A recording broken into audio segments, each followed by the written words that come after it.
This is its topical. President Cyril Ramaphosa is about to address the nation any moment now, so we will no longer be discussing child abductions and murders. That's definitely a topic we will discuss soon. Now, we're told that the President will utilize the address to outline steps government is taking to implement the recommendations of the Judicial Commission of Inquiry into allegations of state capture. You'll remember that Saturday was the deadline the President was given by the Commission to do exactly that. So reaction to his address coming up.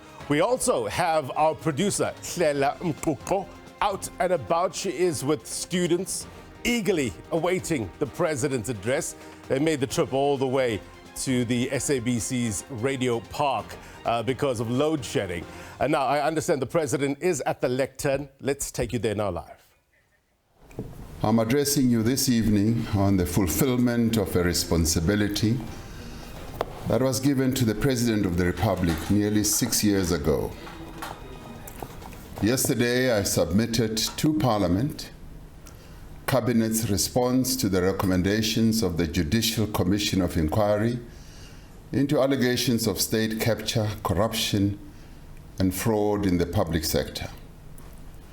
This evening, I wish to outline the critical actions that government is taking and the work that has already been done to give effect to the Commission's recommendations and forever bring an end to state capture in our country. This was no ordinary commission of inquiry. It was a commission whose work will have a lasting impact on our democracy and our country and its people. 25 years ago, our new democratic constitution came into effect. As we celebrated this fulfillment of the struggle of the people of South Africa for democracy and peace and freedom, few people could have imagined the depths to which our country would be dragged by greed, selfishness, and the abuse of power. Few people could have imagined that from among the leadership of our public institutions, from within our business circles, from among our public representatives and public servants, would emerge a network of criminal intent. Few could have imagined that this group of people would infiltrate key departments of government, state-owned enterprises, private companies, law enforcement bodies, and security services to loot vast amounts of public funds, that they would weaken and destroy state institutions and thus undermine the capacity of the state. The corruption that was perpetrated in our country is a crime against the people of South Africa. Corruption is a betrayal of our democracy, and it is also an assault on the institutions that we established together to advance the values of our Constitution and the interests of our people. The money that was stolen robbed our people of resources that should have led to the development of our country and improved the livelihoods of our people. Yet even as state capture and corruption sought to compromise our democracy and destroy our institutions, our democracy remained resilient and the people of South Africa stood firm, defiant, and resolute. Despite our achievement at bringing state capture to an end, its effects remain. The difficulties and challenges our country is facing today have many causes, but state capture made a substantial contribution to many of our challenges. When we do not have enough locomotives to carry goods to our ports, when our power stations fail, when our national airline closes routes and cancels flights, when the employees of a state-owned enterprise are not paid, and when our security services are slow to respond to public unrest, we feel the hand and effects of state capture. We see the effects of state capture in other areas as well, in our weakened institutions, in the substantial public debt of some of our institutions, in poor service delivery, and in diminished public confidence in the state. The Commission's report notes that state capture was facilitated by a deliberate effort to subvert and weaken law enforcement and intelligence agencies so as to shield and sustain illicit activities, avoid accountability, and to disempower opponents. That is why, even as the State Capture Commission was being appointed in 2018, this administration was taking decisive steps to end state capture and rebuild our institutions.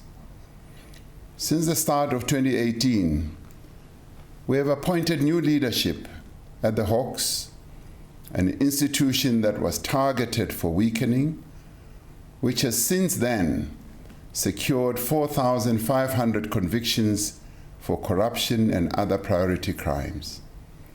The National Prosecuting Agency was another institution that was deliberately weakened.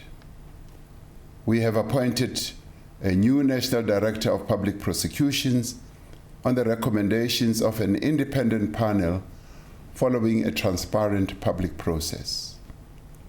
We established the NPA Investigating Directorate to prosecute state capture and other significant corruption cases.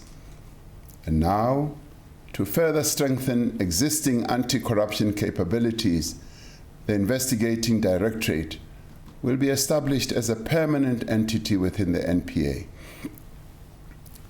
We appointed the SIU Special Tribunal to expedite the recovery of stolen goods. Since its establishment, it has recovered over 8.6 billion rand. We undertook measures to end corruption and the politicization at State Security Agency. We amended the State Capture Commission regulations to enable the sharing of information and resources within the NPA and other state capture cases. We appointed new leadership at the South African Revenue Service, SARS, and are rebuilding the institution in line with the recommendations of the Nugent Commission, which were also endorsed by the State Capture Commission. As a result of these efforts, several major state capture and other serious corruption cases have been brought to court.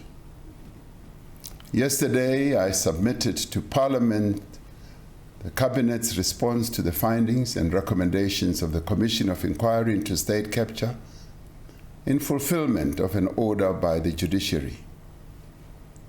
The submission of this response is a firm and clear indication of the primacy of the rule of law and a demonstration of our democratic system at work. This response constitutes an ethical, moral, and institutional departure from the abuses revealed by the State Capture Commission. This response is also intended to be a platform to mobilize all sectors of our society against fraud, corruption, and state capture now and into the future. We are submitting this response to Parliament 6 years to the month since former Public Protector Advocate Thuli Madonsela released her State of Capture report. The Public Protector's State of Capture report related to an investigation into complaints of alleged improper and unethical conduct by several state functionaries and private individuals and companies. Having witnessed the proceedings of the State Capture Commission, which were public for all to see, for close on to 4 years, you, the people of South Africa, naturally seek restoration, redress, and accountability. You expect your country's economy and its state to be ethical and free of corruption as it serves your needs and the broader interests of all our people. The actions we are taking and the implementation of the Commission's recommendations are designed to provide redress in respect of the events of the past and to advance the renewal of our society. Through the implementation of the actions contained in this response, we can start a new chapter, a new leaf in our struggle against corruption. We are indebted to the many courageous and brave whistleblowers who brought various allegations of fraud and corruption to the attention of the public protector and those who gave evidence to the State Capture Commission. We are indebted to the men and women who executed their functions tirelessly and honestly in our criminal justice institutions, who, without fear or favor, worked to turn testimony presented to the Commission into evidence that can now be of use in prosecutions. We are indebted to the diligent public servants and public representatives, researchers, many journalists, activists, workers, and business people who uncovered, spoke out against, and resisted state capture. Given the impact that fraud and corruption had in our country, the response to state capture must be a national effort.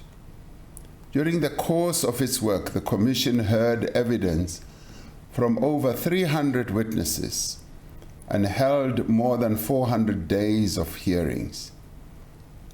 The report of the Commission, consisting of 6 parts, was handed to the President over a period of 6 months. The first part of the report was submitted on the 4th of January 2022, and the final part of the report on the 22nd of June 2022.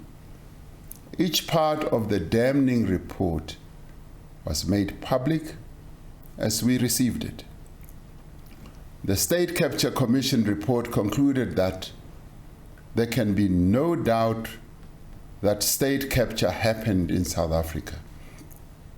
In the main, government accepts the findings of the Commission with respect to the existence, the nature, and the extent of state capture in South Africa. In terms of the Constitution, the factual findings and recommendations made by a commission of inquiry do not bind the President. The President's response to the recommendation of the State Capture Commission may therefore include the acceptance and implementation of a recommendation as set out in the report. It could also include the implementation of part of a recommendation, or where there is good reason, there could be a decision not to implement a recommendation. The Commission made over 350 recommendations. Of these, 202 were for criminal and other investigations. 27 were recommendations for the recovery of assets. 15 were referrals to other state bodies for disciplinary offenses, tax offenses, delinquency of directors, and other misconduct. 11 were referrals to professional and regulatory bodies for further investigation of individuals for alleged violation of professional codes. 5 recommendations propose constitutional changes. 26 recommendations propose legislative changes, and there were 64 recommendations requiring operational or regulatory changes. The Commission also proposed the establishment of 2 new institutions and also proposed that there should be a commission of inquiry, which I will deal with in a while. The recommendations were directed at several institutions, both within the state and more broadly in society. The Presidency, in acting on this, sent copies of the report for consideration and action to the following bodies: the African National Congress, the Airports Company South Africa, Alexco, the Auditor General of South Africa, the Banking Association South Africa, the City of Johannesburg, DINEL, the Directorate for Priority Crime Investigation, ESCOM, the Financial Intelligence Center, the Free State Provincial Government, the Independent Electoral Commission, the KwaZulu-Natal Provincial Government, the Legal Practice Council, Magistrates Commission, the National Assembly, the National Council of Provinces, National Prosecuting Authority, the Northwest Provincial Government, Office of the Inspector General, Passenger Rail Agency South Africa, South African Airways, South African Broadcasting Corporation, the South African Institute of Chartered Accountants, South African Police Service, South African Reserve Bank, SARS, the State Security Agency, and Transnet. The greatest number of recommendations were directed to the law enforcement agencies for investigation and possible prosecution and for the recovery of misappropriated funds. While these agencies are within the executive arm of the state, they are constitutionally and legislatively required and mandated to exercise their responsibilities independently without any fear or favor or prejudice. Since the start of the work of the Commission, significant resources have been made available to build and to rebuild the capacity and capability of law enforcement agencies to respond effectively to the findings and recommendations of the State Capture Commission. As a result of this work, the investigating directorate that we established within the National Prosecuting Agency has to date enrolled 26 cases. It has declared 89 investigations, and 165 accused persons have appeared in court for alleged state capture-related offenses. Our law enforcement agencies have to date been granted freezing or preservation orders to the value of 12.9 billion rand. A total of 2.9 billion rand has been recovered and returned to the affected entities, and SARS has collected 4.8 billion rand in unpaid taxes arising from the work of the Commission. Consideration is being given to claims for civil damages against companies implicated in state capture and to ban them from doing business with the state. In addition to the people and companies named in the Commission's report, analysis by the Financial Intelligence Center has identified a further 595 individuals and 1,044 entities that may be implicated in the flow of funds from state capture. Relevant information has been compiled into reports to various law enforcement agencies, other bodies like the State Security Agency, the South African Reserve Bank, the Public Protector, the Independent Police Investigative Directorate, and the Financial Sector Conduct Authority, and a number of law enforcement agencies in other countries. In addition to recommending actions against the perpetrators of state capture, The Commission made 95 recommendations that would require constitutional, legislative, regulatory, and operational changes. It also made recommendations on the establishment of new institutions. I'd like to outline here some of the key reforms that government is taking in response to the Commission's recommendations. The Commission made detailed recommendations about the establishment of an independent public procurement anti-corruption agency. It also recommended the establishment of a permanent anti-corruption commission that would have oversight over both Parliament and the executive. The Commission's recommendations underline the need for a coherent and integrated approach to combating corruption, fraud, and maladministration. It is therefore appropriate that these recommendations form part of a fundamental redesign and review of the country's anti-corruption architecture.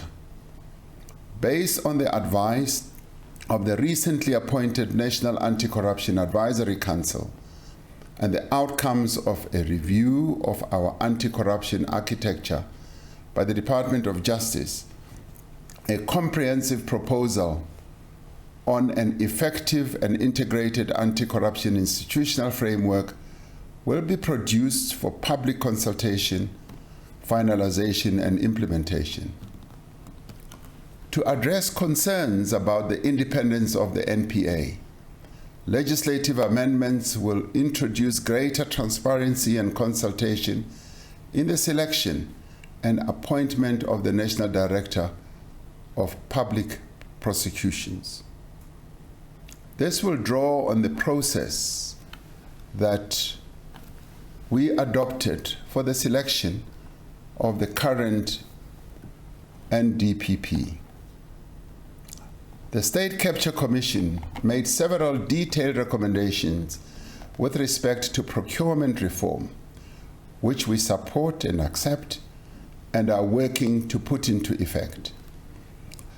The abuse of the procurement system was one of the main ways that taxpayer funds were illicitly diverted to private interests instead of providing value to the people of our country.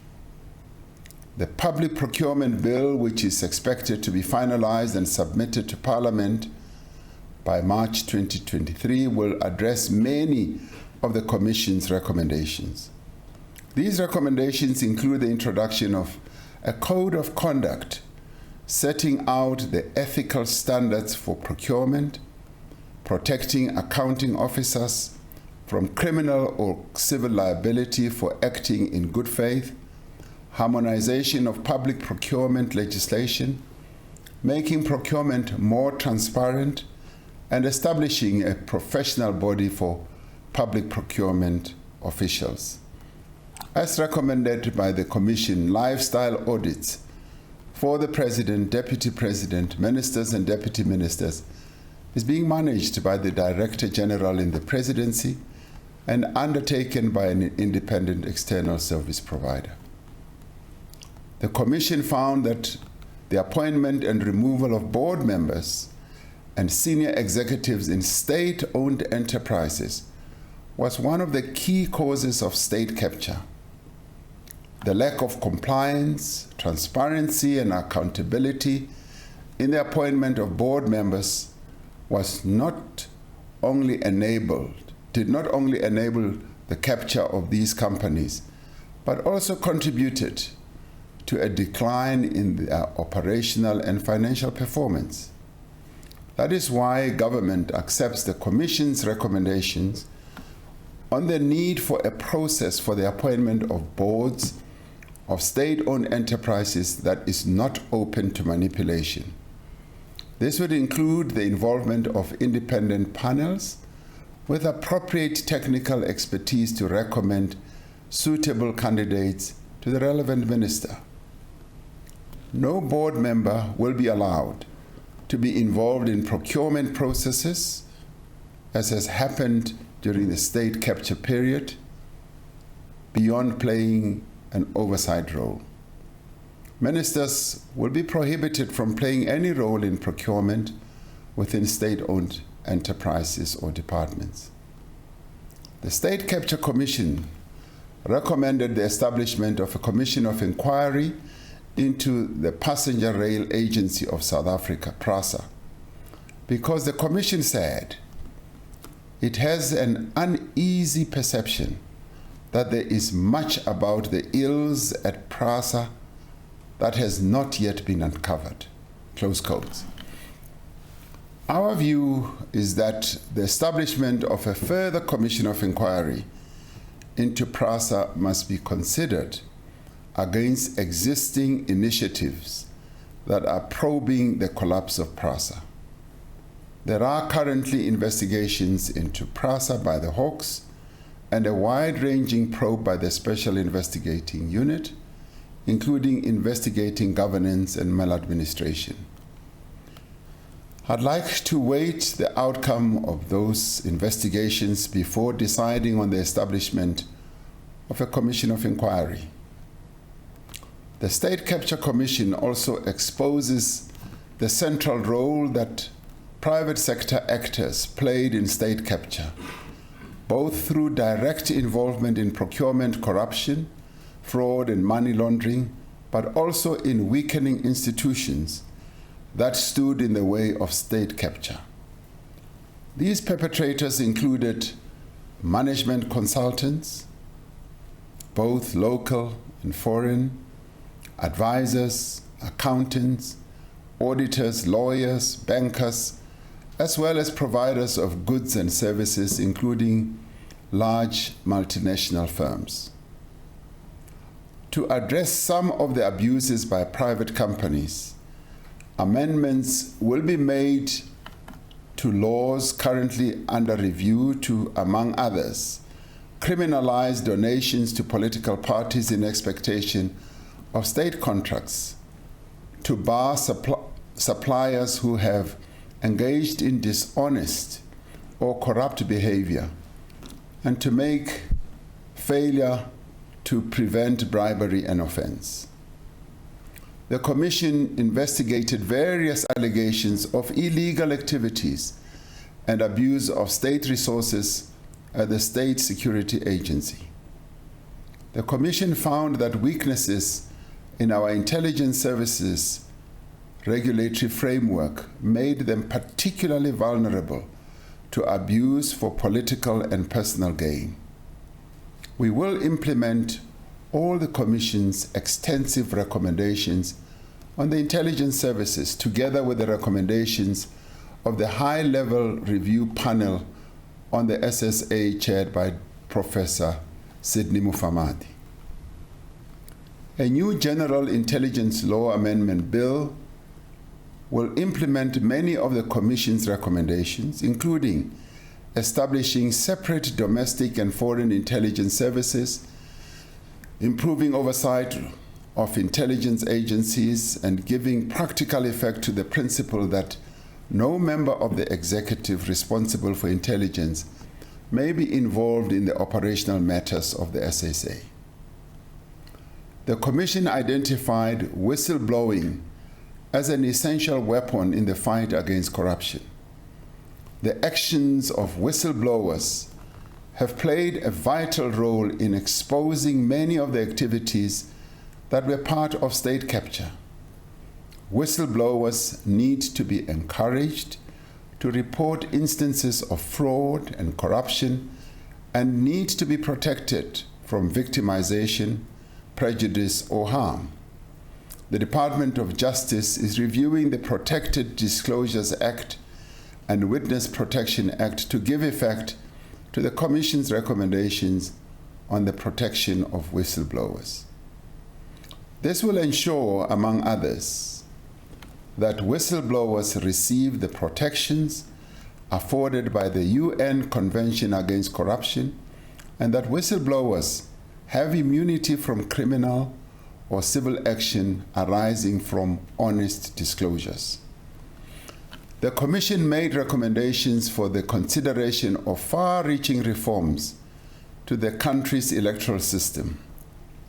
These reforms include the direct election of the president by the population and the adoption of a constituency-based but still proportionally representative electoral system. These proposals are meant to address weaknesses in the ability of Parliament and its elected officials to provide sufficient oversight to prevent state capture. Due to the far-reaching consequences of the recommendations on the electoral reform and the fact that they would require constitutional amendments, it is appropriate that they are considered by the political parties represented in our Parliament and form part of an extensive process of consultation that involves the society as a whole. These consultations should take into account of the broad-based engagements as well as views that were expressed by our people right across the country in the drafting of our Constitution. The State Capture Commission made certain observations with respect to the responsibility of the President and Premiers for the actions and failures of ministers, deputy ministers, and MECs respectively. The Commission made the fundamental point that persons who occupy positions in government must be people of integrity who conduct themselves ethically and in compliance with the law. Therefore, in exercising my powers with respect to members of the executive, I'm required to consider the Commission's findings, recommendations, and observations about particular individuals. In this regard, I am attending to the Commission's recommendations and observations on members of the executive against whom adverse findings were made. The Commission found that in several instances, Parliament had not been effective in holding the executive to account. It made several recommendations to remedy the shortcomings that it identified. Some of these recommendations had to do with Parliament's internal arrangements, such as the chairing of portfolio committees, while others related to Parliament's interface with the executive and how to ensure that ministers account to Parliament fully and regularly. In giving consideration to these recommendations, we are mindful of the separation of powers and the right of Parliament to determine its own rules and arrangements within the provisions of our Constitution. In this regard, Deputy President David Mabuza, who is the leader of government business, will interact with Parliament's presiding officers on the Commission's recommendations on the interface between Parliament and the executive. To ensure that Parliament is sufficiently resourced to hold the executive to account, the National Treasury will engage with Parliament to determine the most appropriate way to give effect to the Commission's recommendations on the funding of Parliament. If we are to successfully end state capture and turn the tide on corruption, the actions set out in my response to the State Capture Commission will require dedicated coordination and effective implementation. In this regard, I've directed various departments in government, ministers, to ensure that there is full implementation. Progress will be closely monitored and regularly communicated. All sections of society will also be engaged and involved in the implementation of the actions to give effect to the recommendations of the Commission.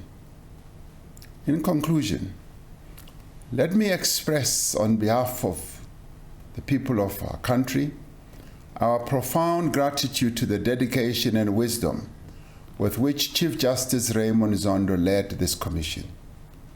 We once again extend our gratitude to to the Secretary of the Commission, the heads of the investigation and legal teams, the evidence leaders, the researchers, and other Commission staff.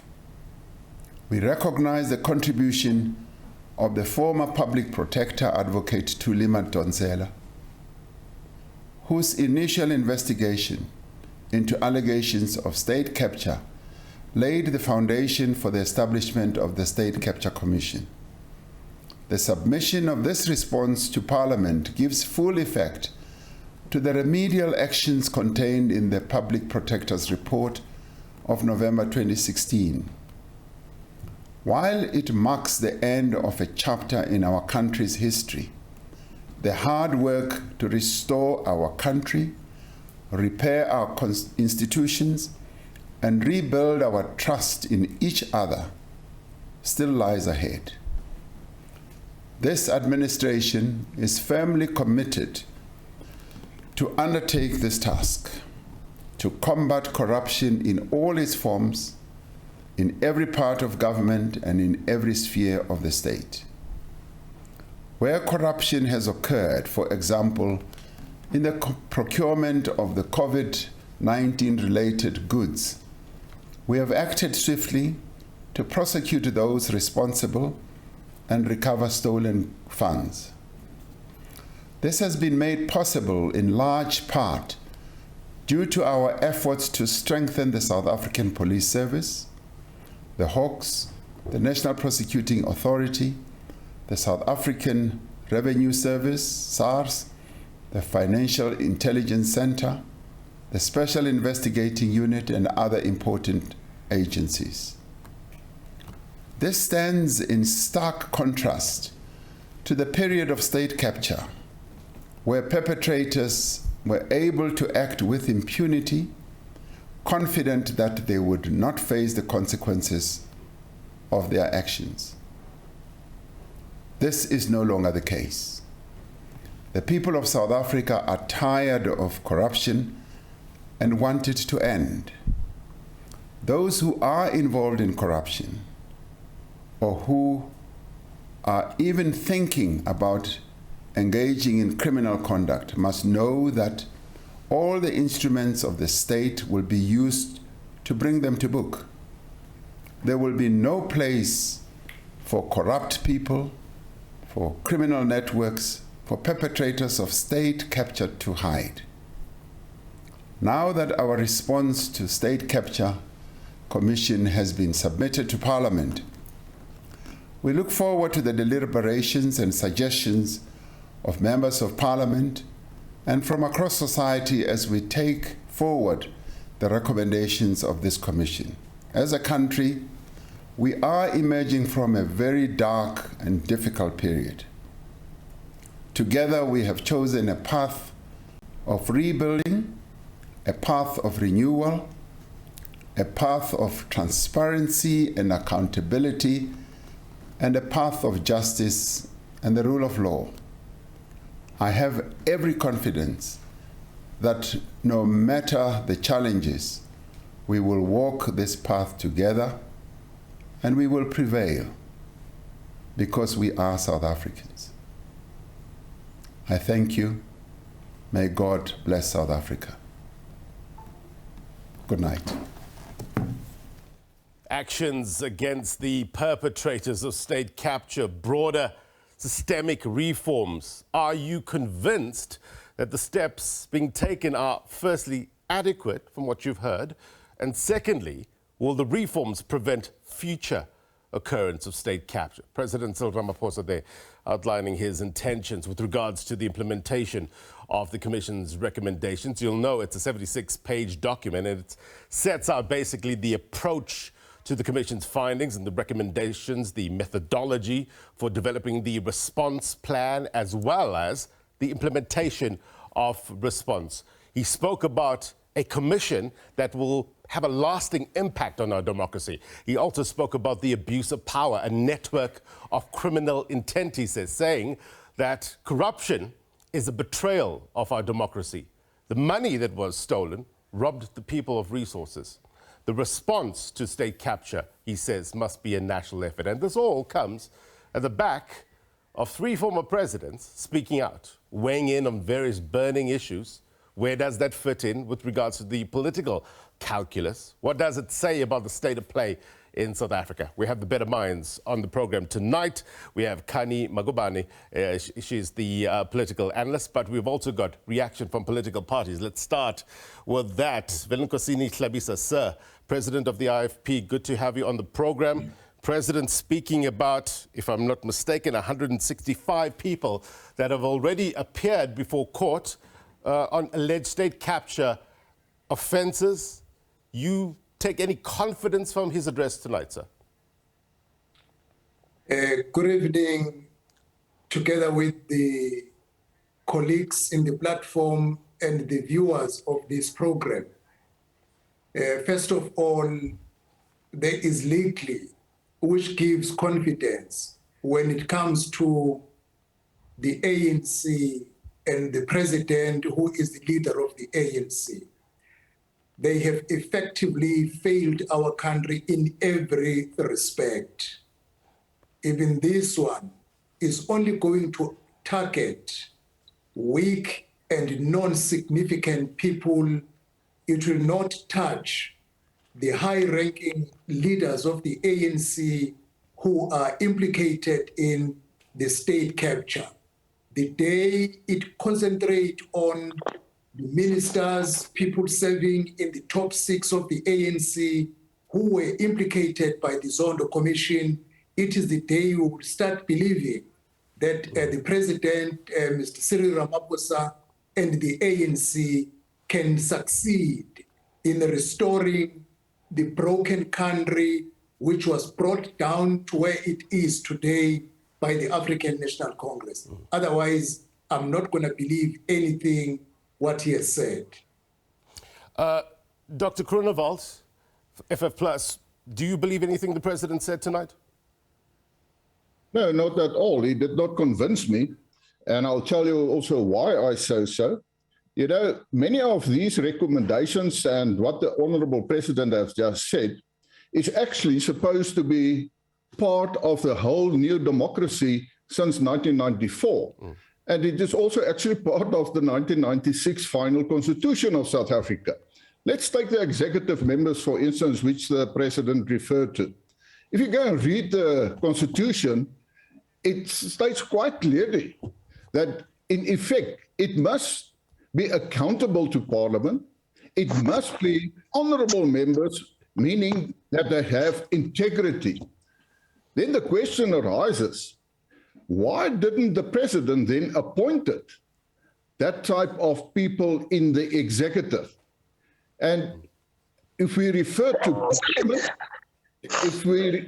to Parliament, as such, and say that the deputy president will now consult and talk to the members in Parliament, we made specific recommendations, and let me put it this, I actually even submitted a private members bill for more accountability of the executive, specific when it was referred to the Disaster Management Act. And what happened that the members of the ANC voted against that private members bill. So, I mean, the members in Parliament, the majority of the ruling party are members of the ANC. The president is the president of that. And they just don't respond. They just fail to do so. So what will change that will suddenly make them more accountable? Therefore, I don't believe. Right. And it's, again, nice, beautiful words from the president for referring to dedicated cooperation and effective implementation. I want to be quite honest, Honorable President, I do not believe that, because I don't see those people in Parliament that will be able to ensure that we have that dedicated cooperation and effective implementation at this stage. Dr. Kroonewald, thank you very much indeed. Let's go to Solly Malatsi now from the DA, who's weighing in on the telephone. Solly, any What's your big takeaways from the president's speech? As we know, that leadership is about consistency as well as accountability. You've seen that with regards to this address? Well, this was a leadership anti-climax, and it's typical President Ramaphosa outsourcing decisive leadership action to reduce and commission.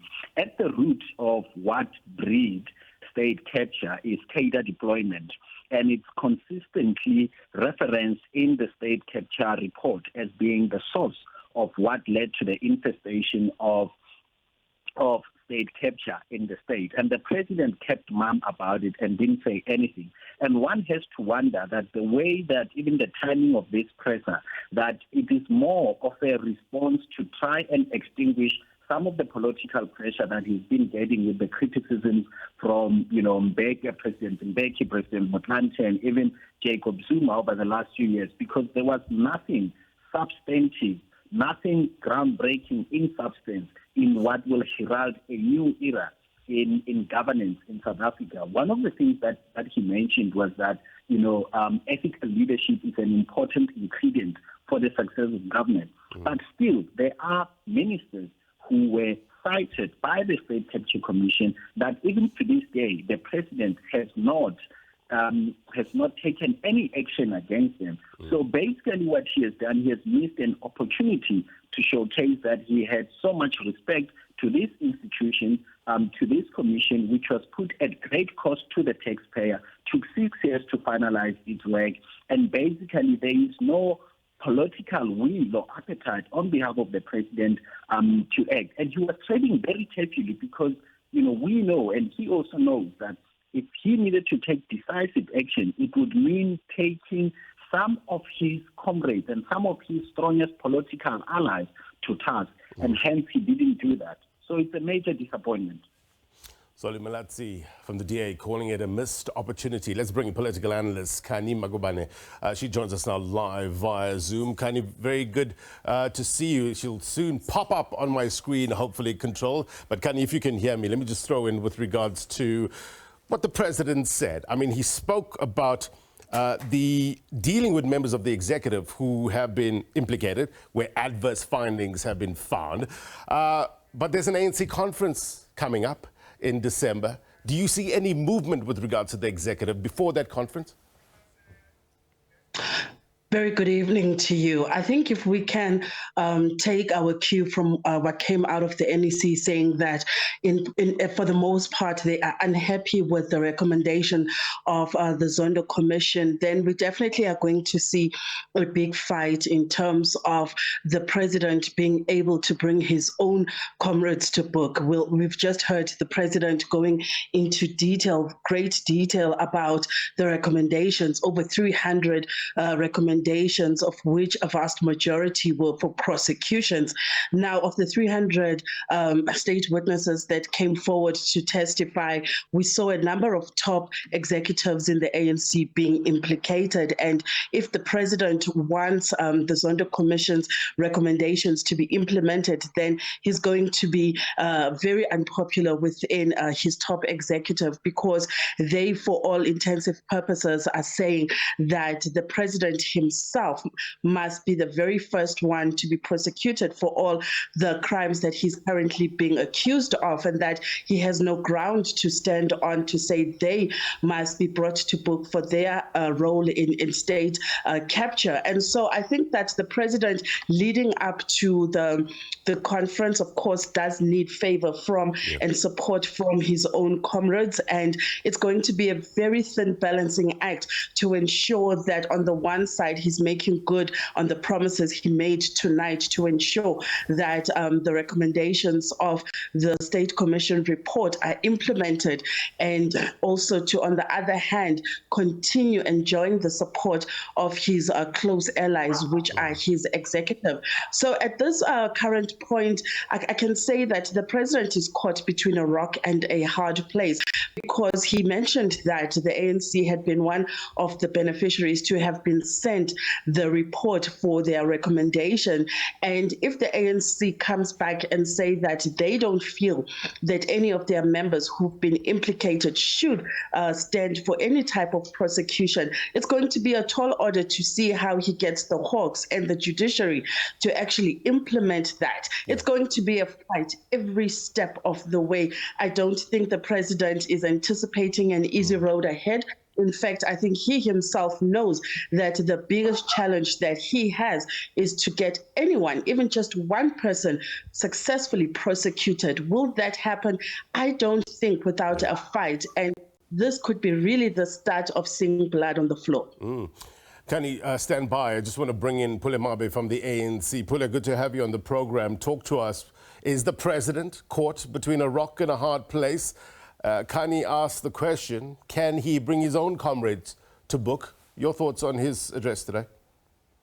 Good evening and good evening to your viewers. Today we issued a statement of the Special National Executive Committee, which in its own reflection also spoke about what was expected to happen today, which was the release of the president's final line or the presidency's final line on the recommendations. The ANC has already expressed itself to the extent that those of our cadres who have been mentioned or implicated by this Commission on State Capture should immediately report to our Integrity Commission. That work internally in the ANC is taking place where such engagements have already been concluded. The Integrity Commission has already shared its own view to such engagements with the National Executive Committee, and we have reported on this on numerous occasions. It's just that the President spoke about these things today. When the ANC became aware that its own comrades, and which is also out of the ANC's main position, we have said that those of our cadres who are asked to come before the Commission to come and explain themselves, cadres should do so. They should cooperate with these processes, because through their own cooperation, we would be able to unearth, deal with instances of malfeasance or whatever could have occurred in state institutions. But of course, laboring on their own experience, it will also help enrich the work of the Commission. Never did we say that allowing our comrades to appear before the Commission would, as a consequence, then mean that they are now criminalizing themselves and all of that. That was not the position of the African National Congress. We said appear so that you are able to then share what you could be able to, or what you could be in the know of, but also empower the Commission on information that it may not have, so that we are able to remove whatever could be a misconception in the public. In doing so, we are also to position the organization better in terms of dealing with all of these issues. Right. So that has been the attitude of the African National Congress, or now it has been approaching the outcomes of the Commission on State Capture. We did, of course, express ourselves where we felt that there could have been instances of overreach. We are stating those even in our very statement that went out in the public. So the position of the ANC has been well articulated in our statement. Right. Pule, thank you very much indeed, Pule Mabe from the ANC. Let's hear what our viewers have to say. I'm going to bring in Christopher first and then Zita. How best, I guess, is the question of getting confidence back into government departments, government systems, in order to get us to that better place. Christopher, your thoughts on tonight's address? Good evening. My name is Christopher Claassen, the president of Spectrum National Party. A party believes that transparency, equality is the best way to take South Africa forward. Prior to 1994, we have seen the system was working. ANC took over and everything is falling apart. And the only way that I can think how we're going to stop this corruption continuing is to stop the tender processes. This is where all the problems start. Let us get more race involved. I asked in the State of the Nation address in Cape Town, I asked them, ANC, Spectrum National Party is ready to help you. We can help you to take South Africa to a first world country. But I haven't received the phone call, I haven't received the SMS, I haven't received the email. They are just ignorant. And 99% of the blacks of the ANC think they can run this country. They've proven to us in 28 years they cannot do the job. Get other political parties involved to help them. Why do you need to be stubborn in not getting help from other organizations? And political parties need to help each other to take South Africa to a first world country. They can't do it. So let us do it together, stand together, fight together, so people's lives can be changed. All right, appreciate your thoughts. Zita, jump in. No, thank you very much. You see, the document, it's very well drafted and very convincing, but the problem is, do we have the reliable people to implement that? You should understand what the President is saying. It seems as if he was decorating the document, of which we as the South African, we have lost trust on the document on its own, because when you see the context of the document, it detailed almost everything, but we don't have the reliable people who stood it, who will take a chance to say, I'm ready to check the on its own, to check the bull on its own horn, to say that as we stand here, we need to make people of the Republic of South Africa to be convinced about what's happening, because you should understand, you cannot decorate the house on the floor while you leave the roof which is leaking. The president himself, he must take a decisive step, even himself, because he's implicated on this thing. I don't know how this is going to work, but he wants the first person to appear so that the whole holistic administration will understand that the law, it does not favor the elites, but covers almost everyone. Thank you very much. All right, Gundo, let's get your comments. We're fast running out of time. Let's try to keep it short before we go to my producer, Hlela, who's with the youth. Gundo? Yeah, thanks. From a point of view of, from a research point of view in public infrastructure, the tragedy will be when we reduce corruption to a phenomenon that's linked to a particular political party or a particular race. The truth is that we have to have administrative systems in place that by themselves take the power to make decisions away from the whims of people themselves. Because when they have got that power and the ability to be corrupt, they will definitely be corrupt. It doesn't matter which political party they come from. Of course, in this instance, we are discussing a report that came from a judge that looked at a phenomenon that happened at a particular time. Predominantly participating was a single political party. But if we do not rise above the fact that corruption is a national issue that sees no race, that sees no political party, we will fail to intervene where it matters, and our interventions will only be limited to oversight. There is administrative systems that you can put in place to make sure that when you decide on a tender, the decision is not made just by an individual, but the system itself decides who will eventually get the tender in such a way that it can be done even in open. But until such time where we reduce it to this, we will have serious problems going forward. All right, Gundo, thank you very much indeed, and to all our guests. Appreciate your time and your response. I want to get now to our producer, Hlela Mqoqo. She's live for us in Radio Park with youth, students who are invested so much that they made the trip from their homes to come to the SABC because of the load shedding issues where they are. I guess it really talks to how youth want to be more involved and play their part in getting us to that better place that I always talk about. What's their reaction, Hlela? Thank you so much, Blaine, and welcome to Radio Park, where we have accommodated 6 students from UJ who are from different faculties. They will introduce themselves. Hello, please introduce yourself to us, and please tell us, how do you feel about the President's comments tonight? Hi, I'm Lisa Homonzache. I'm a postgraduate student at the Department of Politics at UJ. I share the same sentiments as political analyst Khanyi Magubane. The President really treaded carefully with regards to his speech. I'd expected him to be bold and say stuff like the MPA will ensure that criminal charges are laid against people who are implicated in the state capture report, but I think he treaded carefully because of a lot of the individuals who are implicated in that report are executive members of the ANC, and we must also bear in mind that the ANC electoral conference is coming up in December. So I do agree with Khanyi Magubane that he is stuck between a rock and a hard place, because on one end he wants to be portrayed he wants to portray himself as a president who is not corrupt and values democracy, and on the other hand he does need the votes of those delegates who are implicated. I see you nodding your head. Do you agree with his sentiments?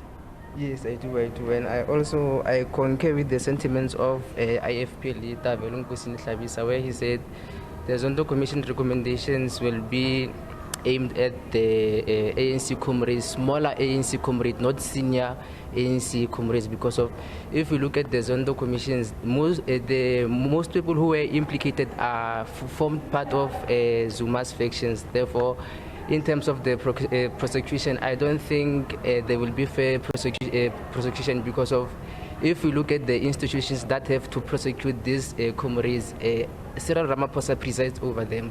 Therefore, there won't be fairness, impartiality, and independence. All right. Khumuto, your thoughts? Okay, my name is Kumojo and I'm a politics student.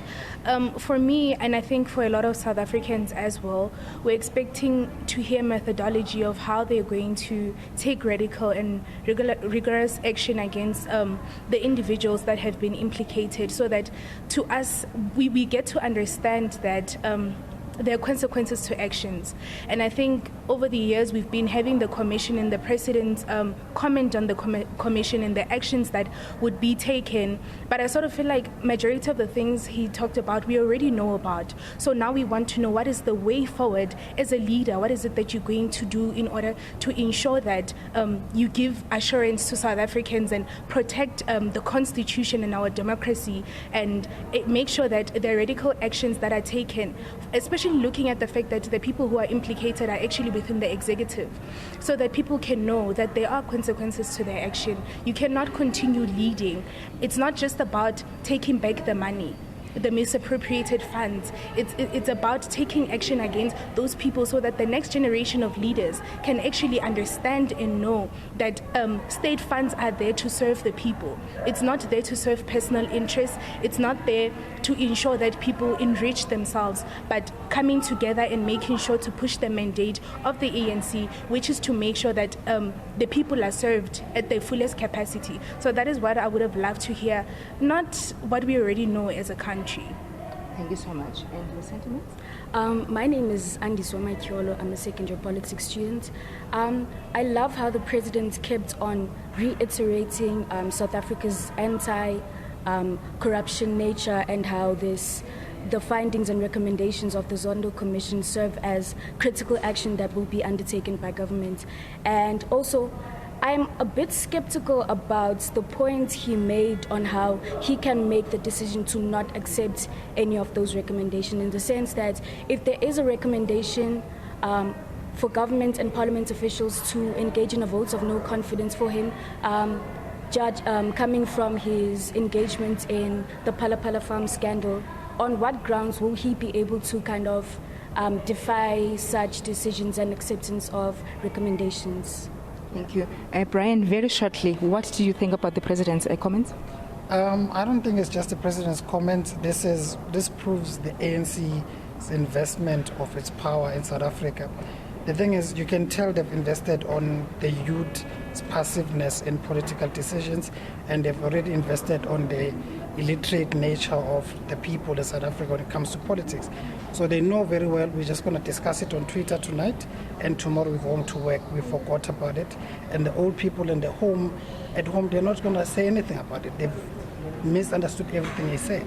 So the ANC has invested its power on us as young people not being able to take actions, and they prove that they want to continue to invest on that, and it's going to profit them for a very long time. Thank you. Very shortly, Blessed. Yes, we need to refrain away from these politics of the belly, and we have to hold the executives accountable, because unless there's adequate action put in place against, the top executives, the youth will continue this, this culture of corruption. So we need to let the executive set an example. So if they are implicated, we need to see the constitutional sovereignty in practice, because this narrative has been highlighted on numerous occasions since the establishment of the Constitution. But yeah. Thank you so much, Blaine. The young minds have spoken, and they all feel that the president is all talk and no action. Back to you, Blaine. Something we call in the business vox pops, the voice of the people. Why is it important? Well, it informs that strategy of getting us to that better place. Hlela, thank you very much indeed for that. That's what the show is all about, giving you a voice, engaging with you. Here's my take. They say in politics, perception is often reality. And if that is the case, how does that reality affect you, the epidemic of inequality, poverty, unemployment will be compounded even further if there is no clear strategy that aims to take this country to that better place. I keep talking about leadership is about, among other things, consistency and accountability. So what is the best way to restore trust in various systems of government? A plan is in place. You heard the president. There is no shortage of allegations and information in public discourse. But the most onerous task now for law enforcement agency is to turn such information into evidence that will be admissible in court. We shall see. Until next week, take care. Bye-bye.